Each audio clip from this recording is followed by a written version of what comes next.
আসসালামু আলাইকুম আপু। ওয়ালাইকুম সালাম ভাই। আপু কি নাম আপনার? আমার নাম সাদিয়া। সাদিয়া আপুর বয়স কত? 17-18 হইতে পারে। বিয়ে হইছে? না, বিয়ে হয় নাই। বিয়ে কেন হইলে কি আর এখানে আসতাম? কেন আসতেন এই ভিডিওর সামনে? এই তো বোঝেন না, ফ্যামিলিতে মানুষ নেই বলতো। দেখা সাক্ষাতের মানুষ নয়। দাদি আছে, অসুস্থ হচ্ছে, উনি টাকা লাগে। মানে ওষুধ চিকিৎসা করাইতে টাকা লাগে। যদি ভালো মনের মানুষ পাই তাহলে বিয়ে শাদী বসতো, এখন নয়। সুপ্রিয় দর্শক শুনতে পেরেছেন আপনারা এতক্ষণ আপুর মুখের কথাগুলো। আপু কেন আসতেন? জি আপু আপনার বিস্তারিত একটু বলবেন যে আপনার আসার উদ্দেশ্যটা কি? এটা একটু বলবেন।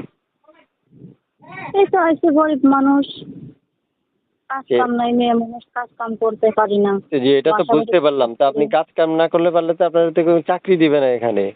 কেন আসছেন ওটা আমাকে ভেঙে বলতে হবে।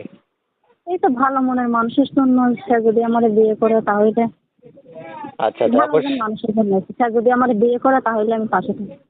প্রিয় দর্শক আপনারা শুনতে পেরেছেন আপুর মুখের কথা। আপু কয়েকদিন যাবত আমাকে ফোন দিচ্ছে রেকর্ড উপস্থাপন করার জন্য। একজন উপস্থাপক হিসেবে উপস্থাপনা করা আমার দায়িত্ব, যাচাই বাছাই করার দায়িত্ব একান্ত হ্যাঁ, আপনাদের এটা পার্সোনাল ভাই ব্যাপার। আপনি মানে আপনি বইলা দিয়েন যে মানে কেউ যেমন বিরক্ত না করে, যদি মানে যদি কেউ পাশে না থাকতে চায় তাহলে বিরক্ত যেমন না করে কেউ। আপু আপনার বুঝলেন? মানে বর্তমানে আপনি কি করেন? এই তো বাসা বাড়িতে কাজ করি। আচ্ছা আচ্ছা। তা আপু মানে আপনার কাছে আরো কিছু জানতে চাই। পড়াশোনা আছে আপনার? হ্যাঁ, আছে। ও আচ্ছা আচ্ছা। আচ্ছা আপনার সাথে যোগাযোগ করবে কিভাবে?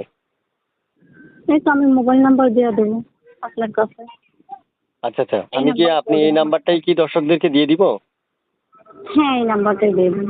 দর্শক আপনাকে ফোন দিলে কিন্তু প্রত্যেকটা কল রিসিভ করতে হবে। কথা দিতে হবে। কথা রিসিভ করবেন? হ্যাঁ, আসলে ভাই কল দিলে তো রিসিভ করতে হবে, তা তো আছে। এখন যাদের প্রয়োজন নেই তারা যদি ফোন দিয়ে যেমন খারাপ বক্তব্য না করে, আর মানে খারাপ কথা না বলে। খারাপ কথা তো আসলে এমন একটা অবস্থা, দেশের মানুষ তো সবাই ভালো না, তাই না? তো হ্যাঁ, তাও কিছু আপনি ভোট করে করেন যে এখন মানে। আমি বলে দিব, আমি রিকোয়েস্ট করে রাখবো দর্শক যারা আমার এই কথাগুলো শুনতে পারছেন তারা অবশ্যই চেষ্টা করবেন একটা পুরুষ হিসেবে পুরুষত্ব বা পুরুষের সম্মান বাঁচিয়ে রাখার জন্য যত কিছু করার প্রয়োজন আপনারা তা অবশ্যই অনুসরণ করবেন। আর আপু হ্যাঁ ভাই। অবশ্যই আমাকে কয়েকদিন ফোন দিচ্ছে, আপনারা যাচাই বাছাই করতে পারবেন স্ক্রিনে দেওয়া নাম্বারে ফোন দিলেই। আপুর আচ্ছা, রেকর্ডটা আপনার আমি ভাই বইলে উপস্থাপন দিয়েন, করলাম। যা আছে আপনি বইলে দিয়েন। এখন নামাজের সময় তো আজান করতেছে, আমি ঠিক আবার আছে। নামাজ পড়ি। ওকে ভালো থাকবেন, আল্লাহ হাফেজ।